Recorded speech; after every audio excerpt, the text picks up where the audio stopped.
আসসালামু আলাইকুম রহমতুল্লাহি বারাকাতু। আশা করি সবাই ভালো আছেন। আমি আল্লাহর রহমতে ভালো আছি। দেখেন, সত্য জিনিস গোপন থাকে না।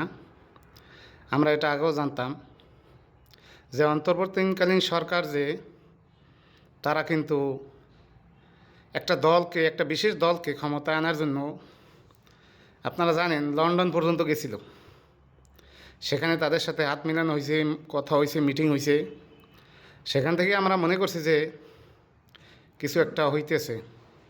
তার বাস্তবতা লাস্ট ফিনিশিং একটা দল কি খুশি করার জন্য ভোট ইঞ্জিনিয়ারিং করে একটা দলকে জিতেই দেওয়া হয়েছে।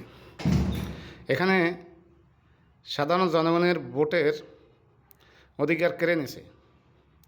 এই ধরনের যারা জালিম, এরাই কিন্তু অন্তর্বর্তীকালীন সরকার হয়েছিল, যে মনে করছে সাধারণ জনগণ দিছিল যে তারা মানুষের মনের আশা আকাঙ্ক্ষা পূরণ করবে, কিন্তু বাস্তবতায় মানুষের অধিকার কেড়ে নিছে।